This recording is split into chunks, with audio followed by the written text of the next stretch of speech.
They say that love can transform any relationship into a beautiful tapestry.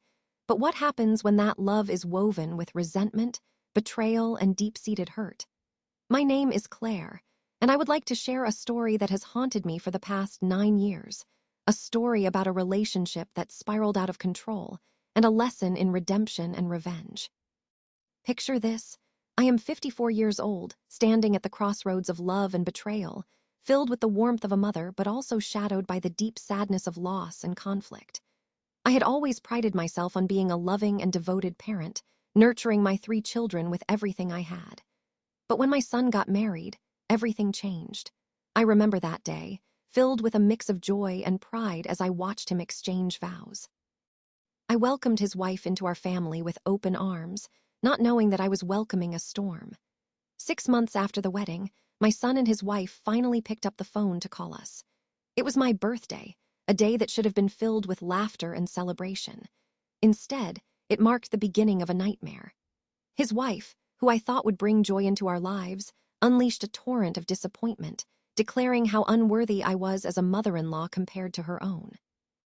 I was shocked as she spent 2 hours tearing me down, each word sharper than the last, and all I could do was sit there, absorbing the blows like a punching bag. My heart sank as I realized that this was not just a moment of anger. It was the first crack in our family dynamic, a window into a future I had never envisioned. After that call, things took a drastic turn. My daughter-in-law made it clear that every time they visited, I was responsible for planning events to entertain them. I was torn between wanting to be a supportive mother and feeling like I was walking on eggshells in my own home. We would see them rarely, only 2 to 3 times a year, but every visit felt like I was preparing for battle. I felt the walls of my home closing in with every awful comment they made or the disdainful glances they directed toward me. It is one thing when family disappoints you. It is another when it turns into a hostile environment that suffocates you. One summer, I thought I could turn it around. I decided to rent a cabin, hoping that beautiful scenery and quality time together could possibly heal the wounds and reconnect our family. I meticulously planned an entire weekend filled with events I thought would excite everyone. We started with a breakfast where I hoped we could share laughter and rekindle old memories. But that morning, as we gathered at the table, my son launched an offensive unlike anything I had ever experienced. Out of nowhere, he shouted, "When you retire, you are not getting a dime from us." His angry words pierced me. I felt tears swell in my eyes, catching the silent stares from my husband and my 2 other children. His words felt heavy, assuming I had motives for wanting to retire peacefully. With my heart racing and the weight of disbelief settling like a stone in my chest, I responded as calmly as I could muster. "We never said we needed a dime from you, nor had we indicated it was something we planned to ask for." I tried to shake off the humiliation, seeking solace in memories of my son's childhood, hoping to steer the conversation toward happier times. As the conversation drifted toward the past, he began bragging with nostalgia about how he and his childhood friends unearthed treasures in our backyard. His excitement was palpable, his eyes sparkling with memories of that day. But something deep inside me snapped. It was the moment I realized how he had lost part of himself, how easily he had fallen into the trap of greed and resentment. It was time I spoke up. "Oh, that wasn't buried treasure, son," I began, my voice steady but gentle. "I went to a thrift store and put those things in that hole so you would have a fun childhood memory." A hush fell over the table. His face transformed from joy to devastation, disbelief sinking into his bones like a weight that could not be lifted. "You just destroyed my entire childhood," he shouted, the hurt spilling over. That was it.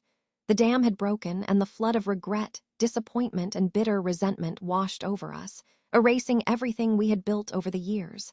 The fallout was immediate. We have not heard from them in almost 9 years. That single moment during breakfast, a simple truth meant to bridge the gap, had not only severed my relationship with my son, but also with his wife and, ultimately, our family as a whole. Like a wildfire that spreads out of control, I could only watch helplessly as my once loving family flared into flames of anger and resentment, consumed by ego and pride. In the aftermath of that fateful day, I was left feeling helpless and lost, drowning in the silence that blanketed our home. I felt like I had lost part of my heart as my days turned into months without any communication from my son or his wife. I had a decision to make.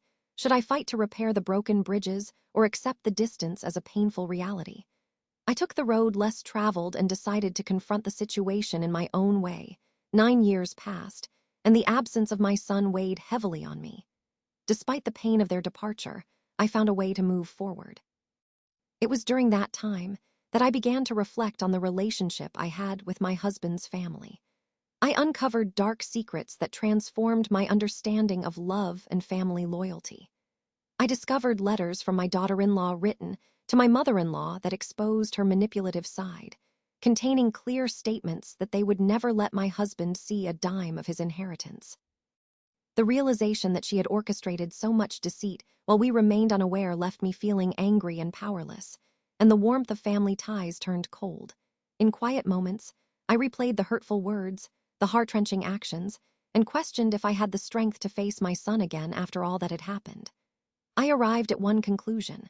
Revenge was a dish best served ice cold, but it required careful preparation. My husband and I decided to create a trust. It would protect our assets and solidify our intentions. We made the bold choice to disinherit our son, rendering his claim to our estate completely contestable. I had thought that ultimately deciding on the envelope with a dime for him would serve as particular poetic justice. When the trust was finalized and executed, I felt a strange mix of liberation and melancholy. I had stood up for myself and finally transformed from victim to warrior, ready to take on the harsh reality of what had been taken from me. As the years rolled on, I transformed my pain into strength. I volunteered at a local shelter, helped organize community events, and spent so much time aiding others that I reveled in solidarity found in connection and the warmth shared within kindred spirits. But I couldn't shake the deep yearning for reconciliation with my son. The idea of raising the stakes grew bolder and bolder with each passing month. Then came a day when an unexpected twist appeared in my path. I opened up my email to find a message from my son's wife, asking if we could meet. Heart racing and hands trembling, I took a moment to compose myself before clicking on her email. Would it contain an apology or more hurtful words? As I arrived at the cafe they requested for our meeting, I couldn't help but feel a mix of anticipation and fear coursing through my veins. When I spotted her seated at a corner table, there was something vulnerable in her gaze. We exchanged small talk, but it was clear that the underlying current of tension had not dissipated. Finally, I confronted her. "What do you want?" Her answer surprised me. "I want to apologize, Claire. I know I took my anger out on you, and I let my insecurities manipulate our relationship. I miss you." At that moment, the weight of the years fell away. Through tears, we began to share our truths, exposing the fears we had tucked away. As we worked through our emotional turmoil, I realized that healing is not always straightforward, but rather a collection of footsteps stumbling together in the journey of redemption. On the cusp of a fragile truce, we decided to extend our hands to my son, hesitant as we reconnected our families in the hope of rebuilding the trust we had lost so long ago. We invited him to join us for dinner, not knowing what to expect. Would he stand there judging us still, or could we bridge the gap that had widened?